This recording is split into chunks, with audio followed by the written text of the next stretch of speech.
Graças a Deus, meus irmãos, graças a Deus, minhas irmãs, meus amigos, minhas amigas, página do YouTube, páginas do Facebook, páginas do WhatsApp, Mundo Espiritual.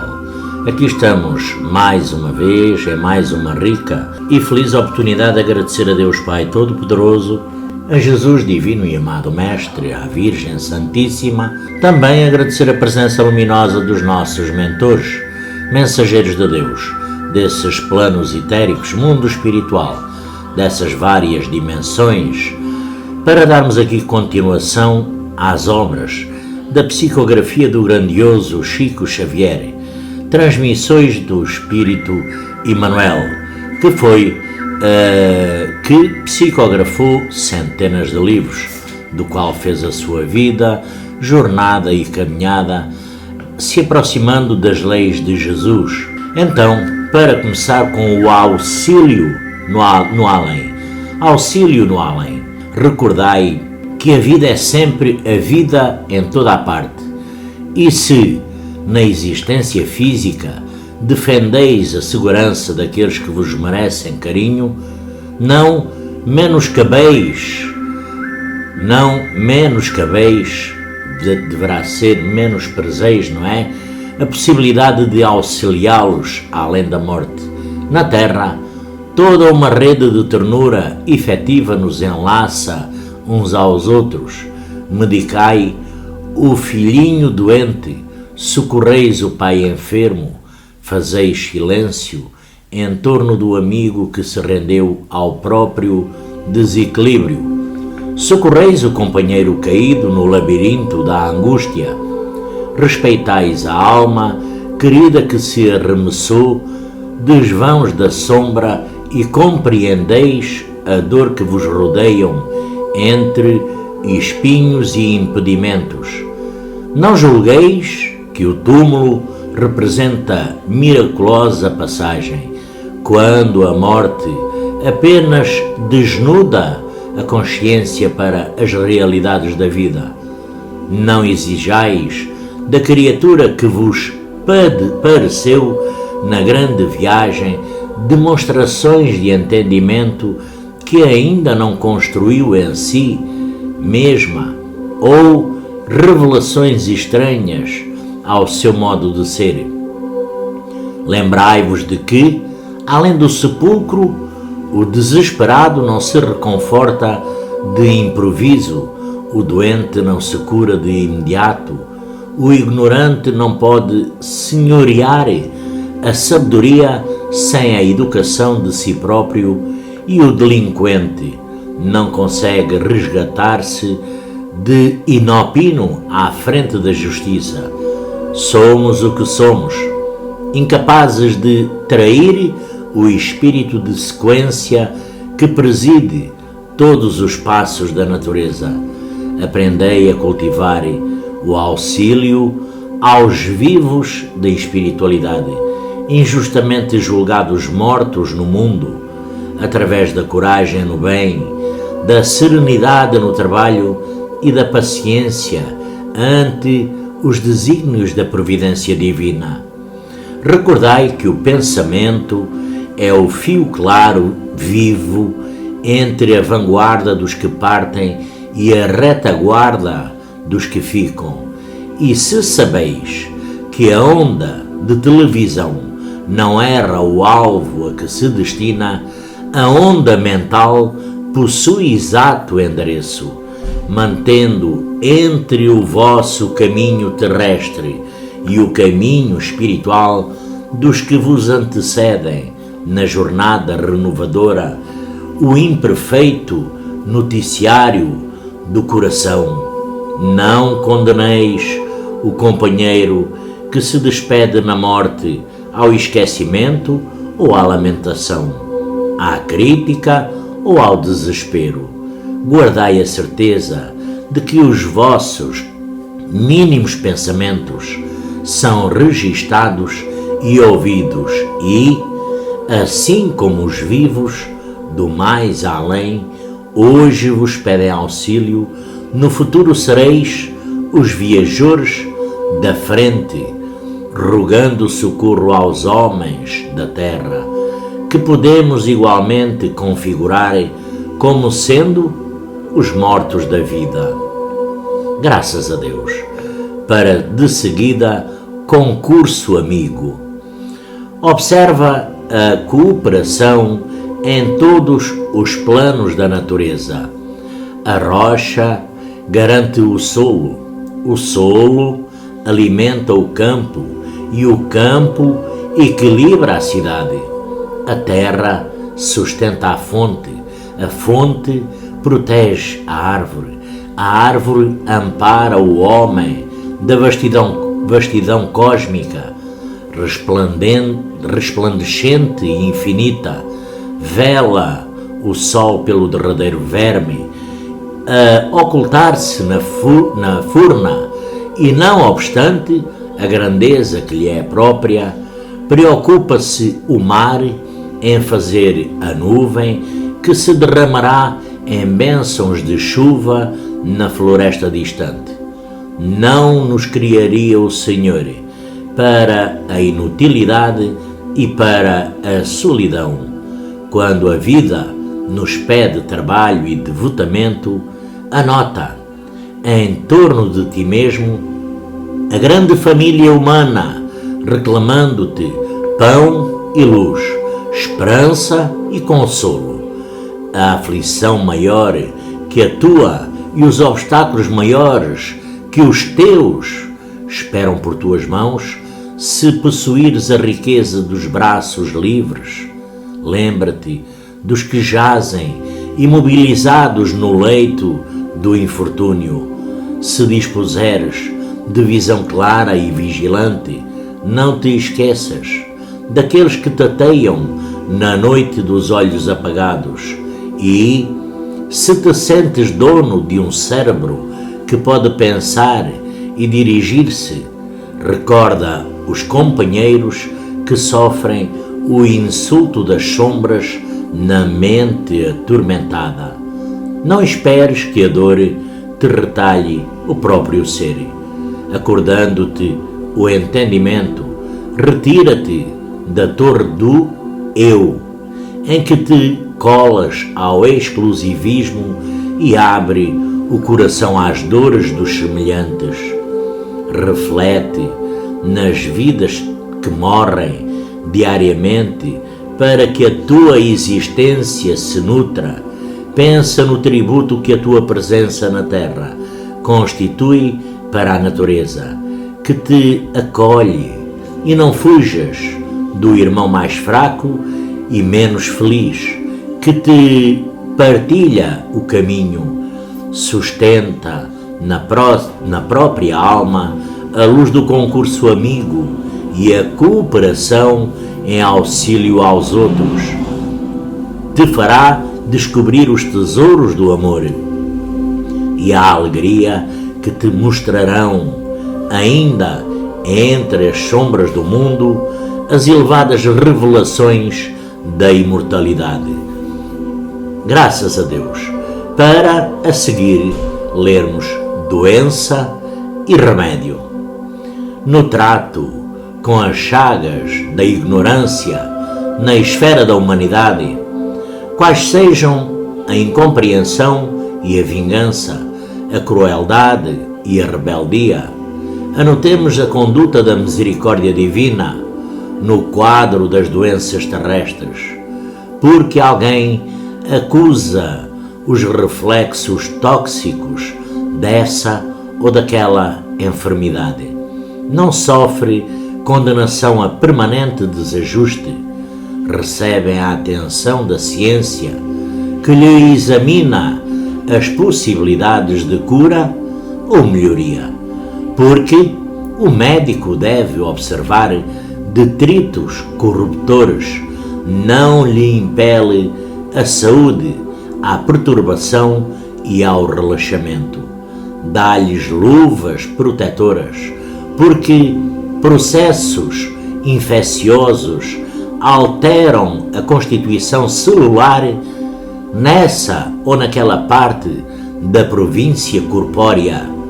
Não sentencia a zona atacada a simples a extirpação.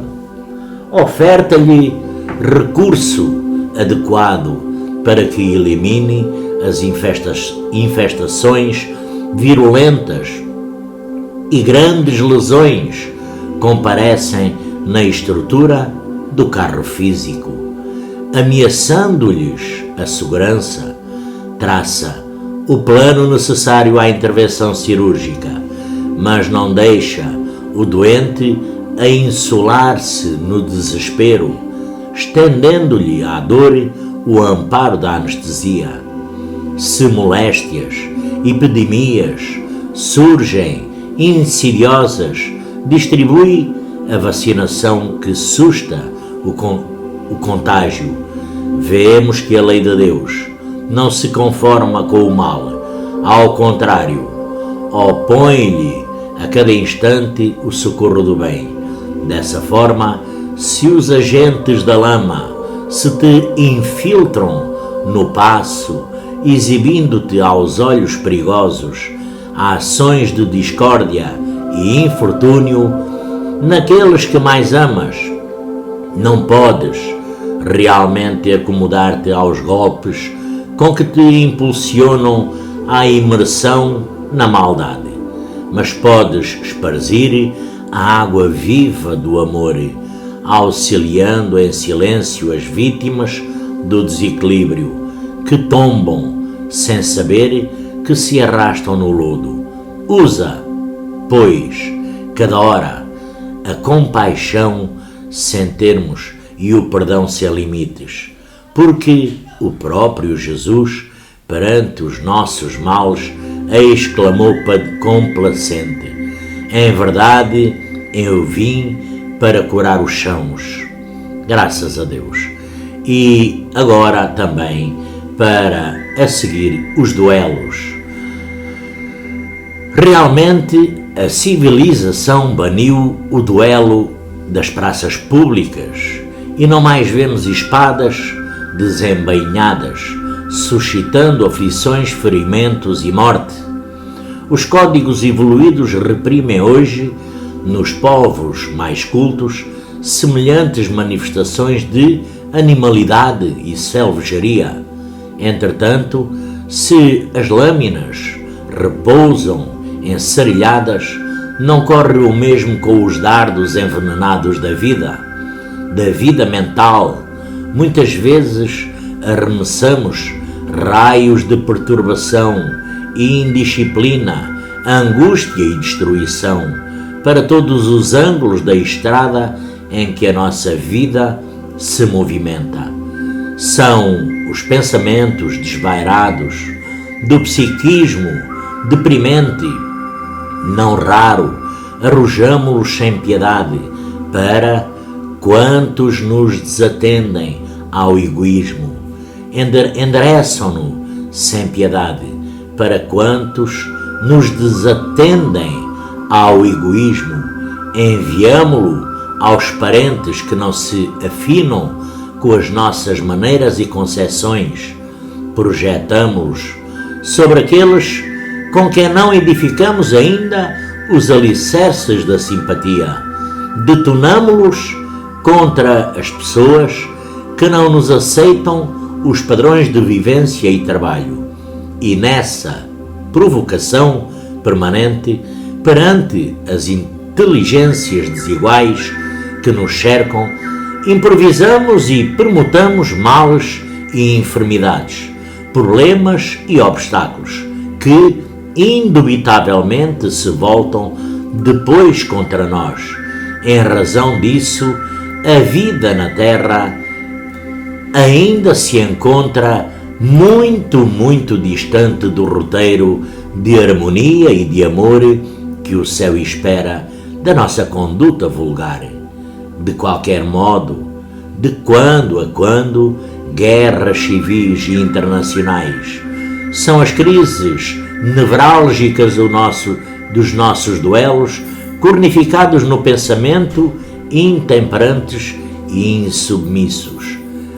Assim como as convenções impuseram o repouso da espada entre amigos na obra da civilização, o Evangelho consolidará o serviço legítimo da educação espiritual, em cuja grandeza aprendemos a ver circunstâncias e pessoas no lugar que lhes compete, encontrando-nos a verdadeira felicidade no dever de servir com aquele que, pelo reino do amor, não hesitou em aceitar o sacrifício e a cruz por normas de aquisição da paz inextinguível. Graças a Deus. Chico Xavier, o grandioso médium. Transmissões do Espírito Emmanuel. Dúvida e bênção. Quando a dúvida negativa te visite, a tarefa mediúnica, situa-te no lugar da criatura necessitada de auxílio, para que não te percas em frustração, agindo ao mesmo tempo com descaridade à frente do próximo, ao invés de personificares a dúvida, cede a bênção.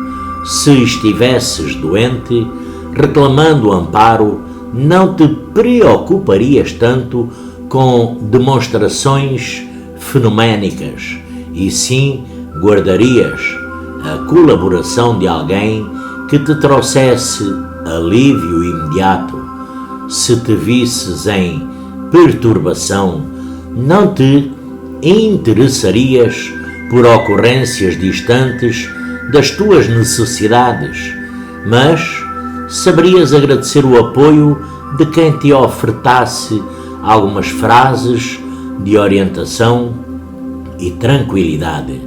Se te achasses na posição de obeso, procurarias acima de tudo algum gesto de amor que te favorecesse a libertação. Caso te reconhecesses num cipoal de intrigas e injúrias, rejubilar-te-ias para logo antes o concurso de alguém que te viesse a auxiliar e redescobrir o caminho da paz. Se te observasse em solidão, esperarias ansiosamente, sobretudo, a chegada de alguém que te propiciasse entendimento e calor humano. Se tivesses um ente querido, amado, em desequilíbrio, não te empenharias a fenómenos, e sim regozijar-te-ias ante o amparo do coração amigo que lhe promovesse o reajuste.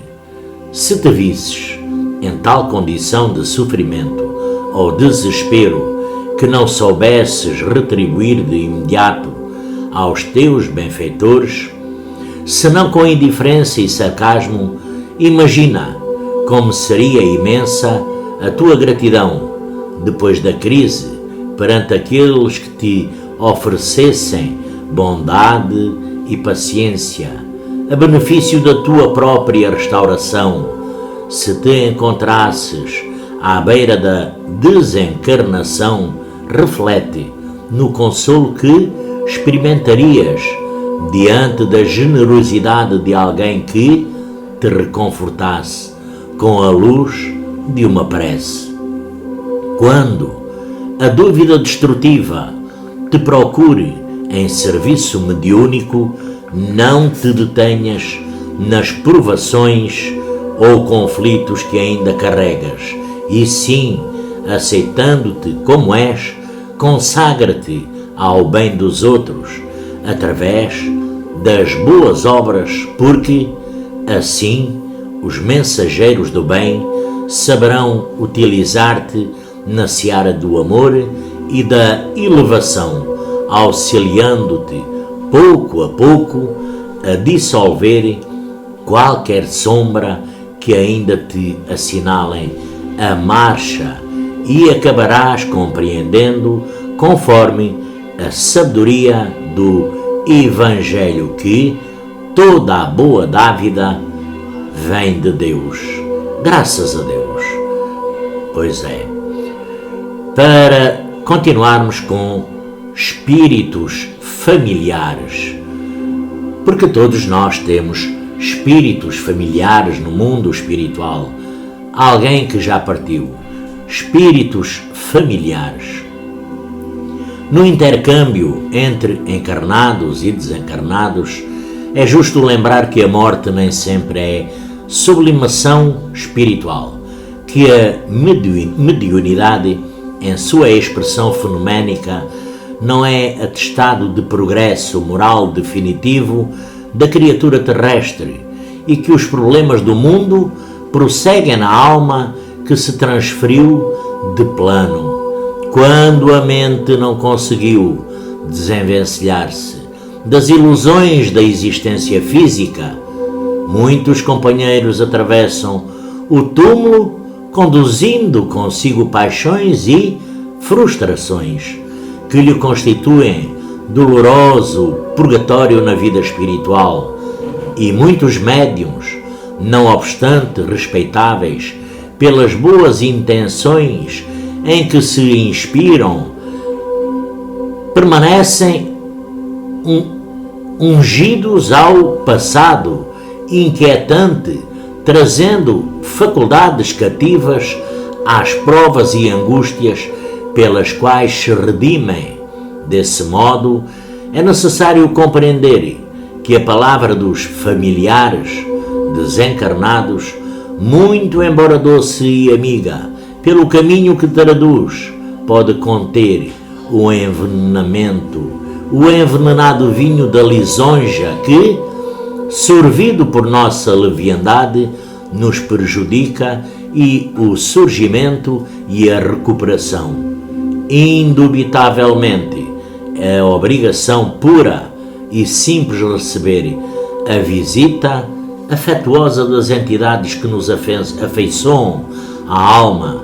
Entretanto, é imperioso analisar-lhes a conceituação e verificar-lhes os propósitos em confronto com a posição que Jesus, divino e amado Mestre, reclama de nós, a fim de que não estejamos embebedados pelo reconforto particular, indesejável aos nossos verdadeiros testemunhos de regeneração e progresso.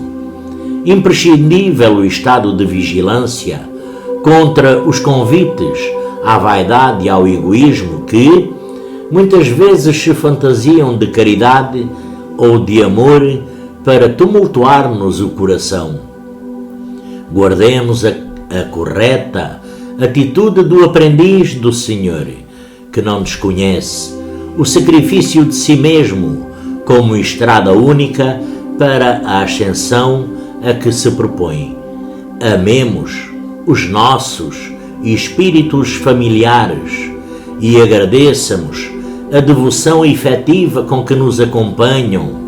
Não nos esqueçamos, porém, de que eles e nós possuímos no Cristo o nosso padrão de luta, e se o nosso Divino Mestre foi reservado à cruz por recurso supremo à celeste ressurreição, estejamos valorosos no aprendizado renovador, abraçando no sofrimento e no serviço incessante os nossos reais instrutores no caminho para a conquista da vida maior.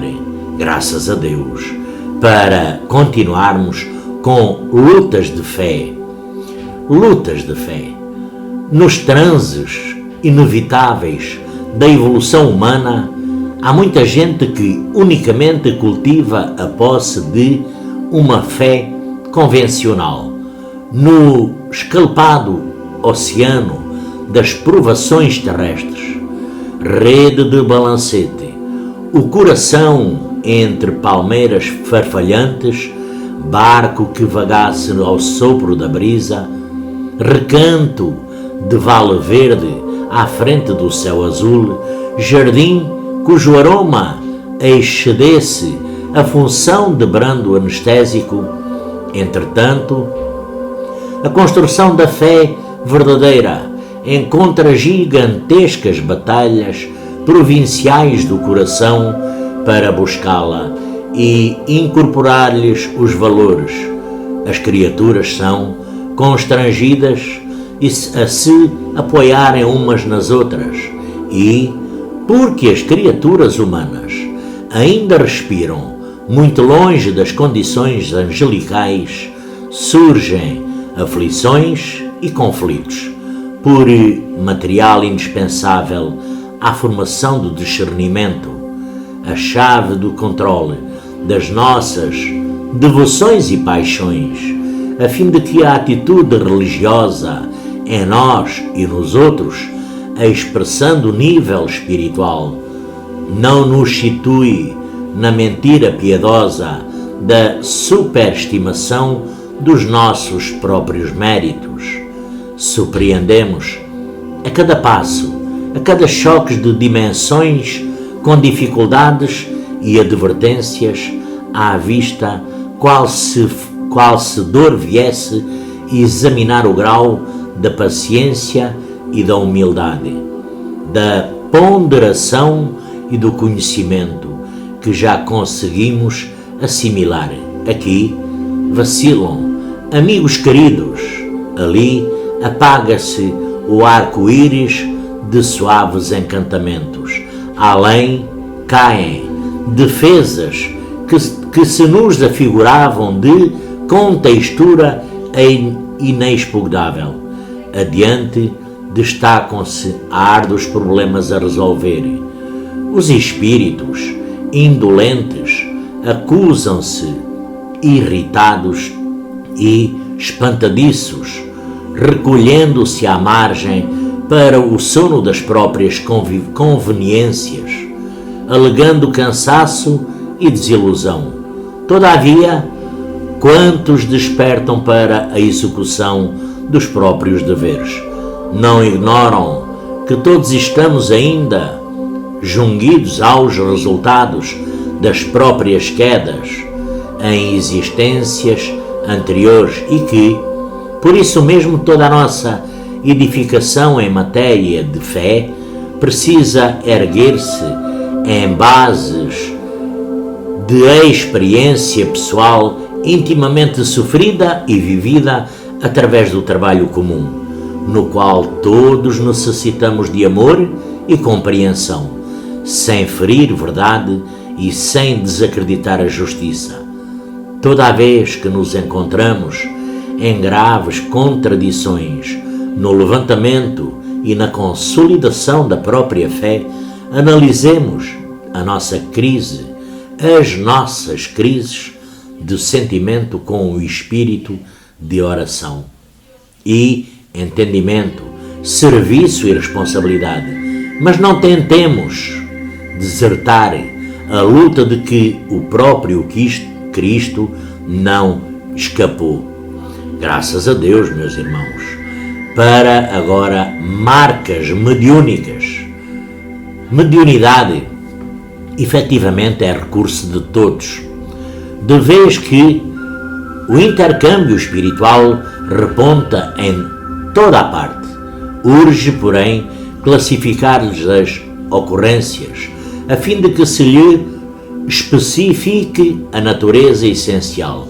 Vejamos, por isso, algumas das marcas que assinalam os fenómenos mediúnicos, sem a doutrina espírita à luz do Evangelho do Cristo: revelações sem respeito, talento sem caráter, instrução sem educação, liberdade sem disciplina, conservação sem discernimento, indagação sem trabalho, iniciativa sem estudo, prazer sem responsabilidade, pesquisa sem consciência, tempo sem proveito.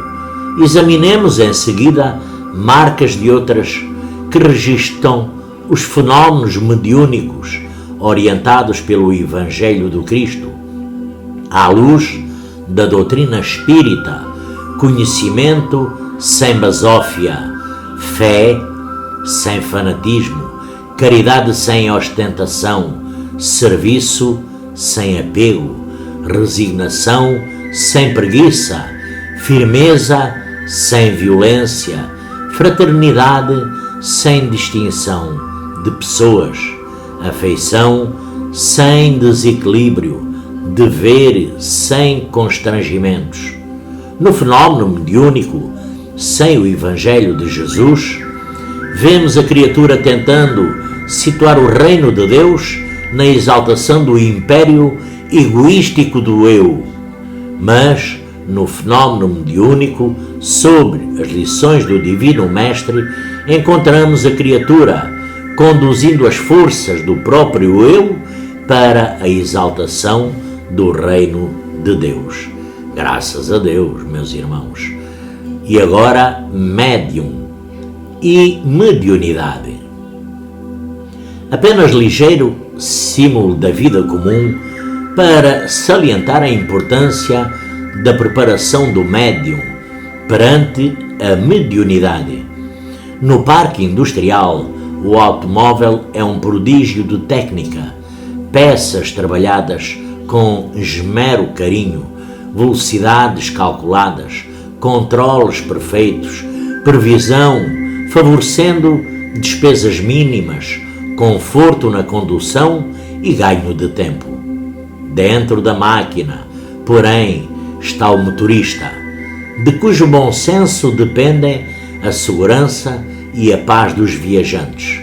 E se o motorista não protege o carro, não lhe dispensa a atenção fora do movimento, se abusa da sua capacidade ou se não respeita as leis do trânsito?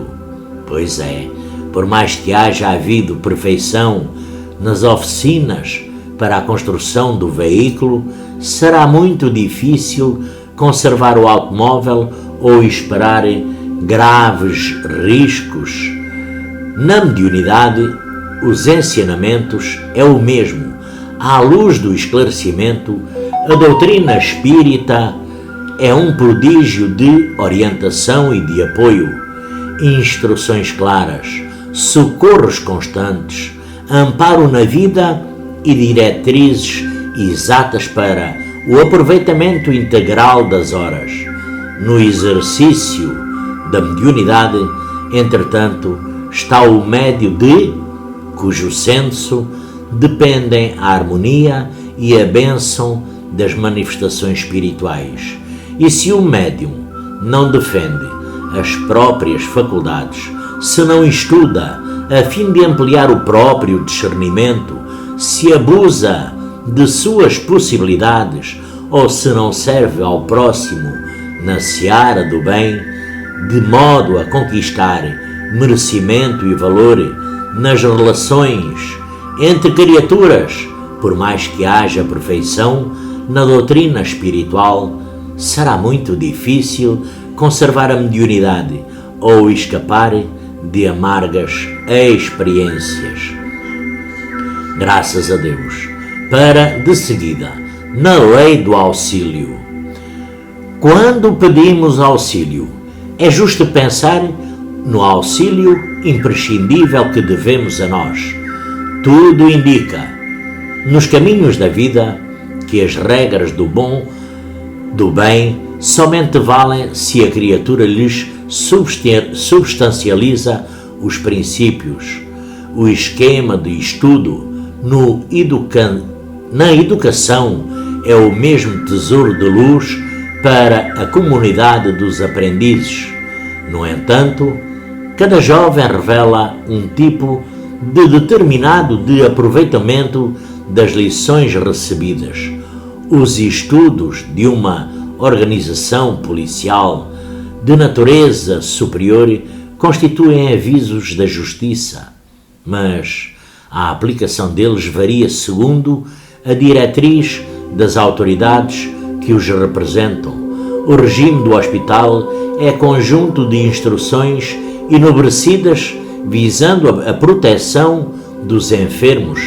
Todavia, o êxito deles reclama a disciplina e o concurso dos internados. As disposições do trânsito definem as sugestões valiosas daqueles que se desvelam pela tranquilidade pública. No entanto, a segurança geral depende do respeito com que as observem pedestres e motoristas.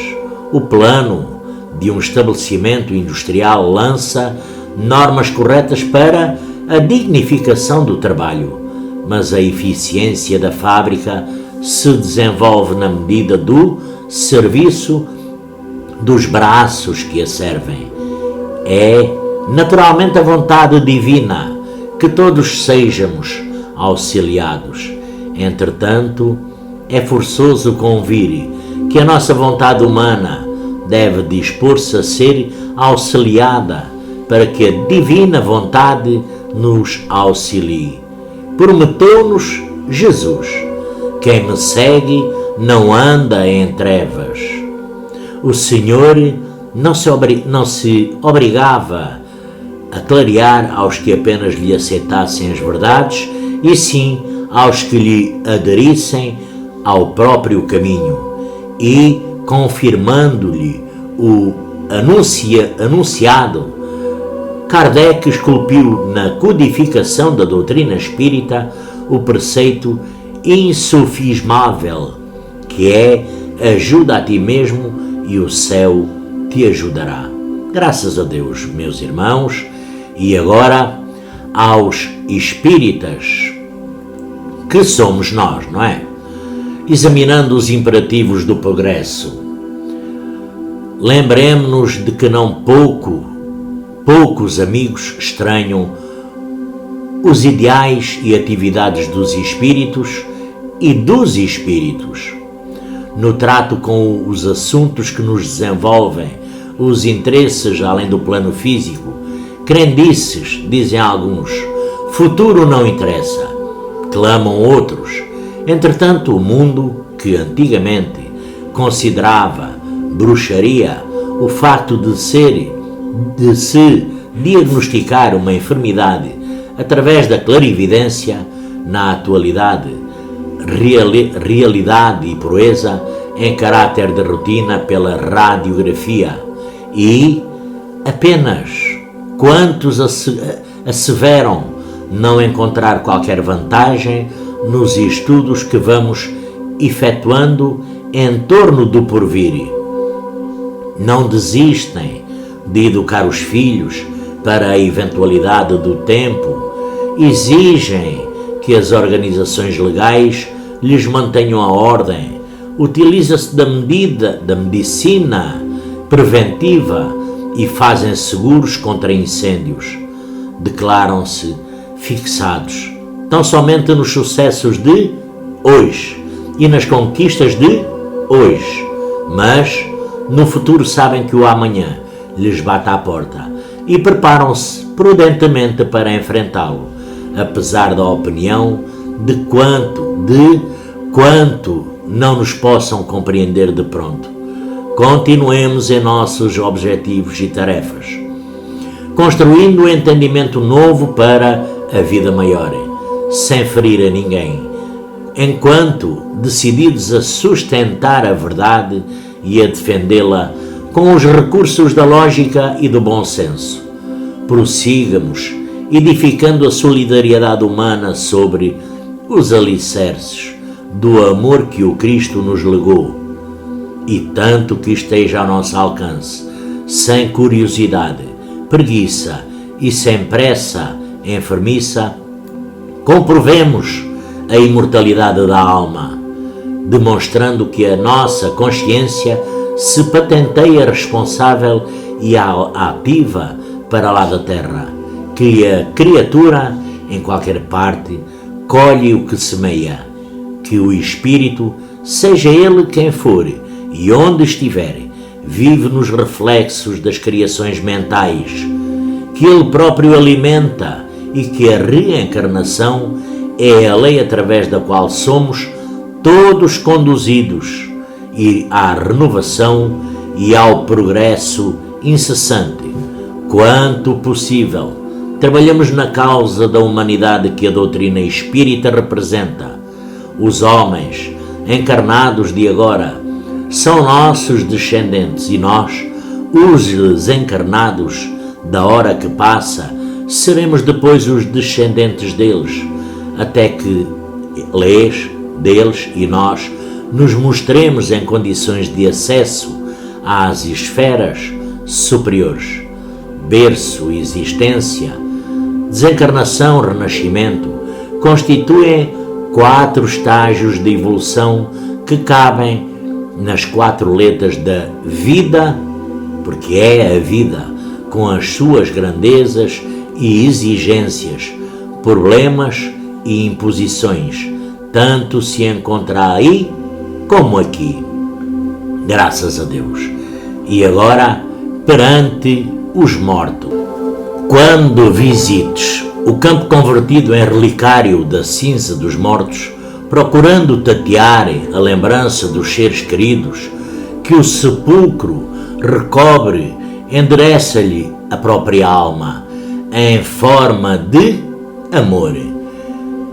Porque eles vivem, pensa neles com o enternecimento de quem reencontra devotados amigos, apartados de ti por temporária separação, qual se estivesses involuntariamente numa parada expectante. Falam-te em silêncio a verdade que o verbo humano não articula. Basta-me que medites para que lhes recolhas a voz. Poderosos de ontem que abusavam da autoridade lamentam. Na lousa o capacete embraseado de angústia e remorso que se lhes embutiu nas consciências, despotas de variados matrizes que zombaram da fraqueza ou da ignorância do próximo, conservam enterradas no próprio peito as lâminas repulsivas com que desataram as lágrimas alheias, juízes que leiloaram a dignidade dos tribunais, suportam as consequências arrazoadas e preciosas com que vestiram sentenças ímpias. Intelectuais que encharcaram a pena em lodo mental, assalariando a própria inteligência no artesanato do crime, clamam contra o nevoeiro que lhes entenebrece os pensamentos. Tribunos que esconderam propósitos sombrios em frases fulgurantes, ouvem no adito em si mesmo as duridas exprobações de quantos lhes caíram na vasa das intenções subalternas. Artistas que injuriaram a natureza, senhoreando-lhe os recursos para suscitarem nos outros a delinquência emotiva, arrastam-se obsessos e infelizes nos turvelinhos da insanidade. Pessoas dinheirosas que fizeram a própria vaidade, buscam em vão apagar a mentira das pomposas legendas que lhe marcam os restos. Junto deles, porém, surge a caravana dos que chegam dos cimos e, entre mostrarem o próprio rosto por mensagem de luz, são aqueles que, sobrenatural, a onda móvel e traiçoeira das ilusões humanas, desvelando os próprios corações por ladrosos e esplêndidos, ostentavam nomes admirados, mas souberam transfigurar a própria grandeza no trabalho em que se tornavam pessoalmente humildes e pequeninos. Foram titulados na culminância das profissões, entretanto colocaram o serviço aos semelhantes acima das honrarias, desempenharam comandos sociais em gabinetes governativos, contudo, transformaram a liderança em exemplo de sinceridade e desinteresse nas causas justas. Eram renovados artífices da ideia e do sentimento. No entanto, manejavam a palavra falada ou escrita por enxada solar nas glebas do espírito. foram mordomos da finança e da economia, mas converteram a fortuna amoedada em substância do progresso e em fontes de benefício fecunda. Soaram valorosos e desvalidos, na condição de heróis anónimos que a terra desconheceu. Todavia, passaram entre os homens, extravasando a própria dor, em cânticos de alegria e esperança, nos quais unificaram o eterno bem, recordando os entes amados que te antecedem no rumo de realidades sublimes. Busca a inspiração dos que conheceste retos e bons, e envolve no bálsamo da prece os que tombaram sobre a névoa da clamorosa e enganosos. Reflete em todos eles, enviando-lhes a simpatia da tua bênção, porque as criaturas de quem te despediram na morte, acreditando em aniquiladamente, são simplesmente os companheiros desencarnados, companheiros, componentes da família maior, e cujo seio também chegarás. Meus irmãos, minhas irmãs, meus amigos, minhas amigas, graças a Deus, tudo isto foi psicografado por o grandioso Chico Xavier, trazido por Emmanuel, o grandioso mentor de Chico Xavier, que todos nós conhecemos. Por isso, fico muito feliz, muito honrado, grato por mais esta rica e feliz oportunidade de poder chegar até vós com esta sintonia e toda esta leitura do grandioso Chico Xavier. Chico Xavier, o grande médium.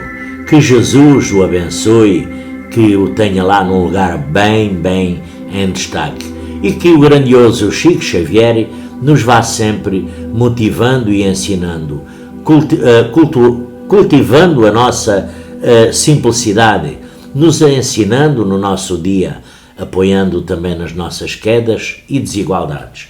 Acima de tudo, agradecer a Deus Pai Todo-Poderoso, a Jesus Divino e Amado Mestre, à Virgem Santíssima e aos nossos mentores por mais esta rica e feliz oportunidade.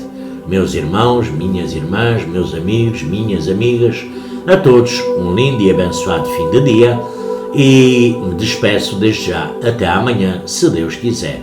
Graças a Deus por esta rica e feliz oportunidade, e viva sempre Chico Xavier e o grandioso Espírito Emmanuel. Salve Deus!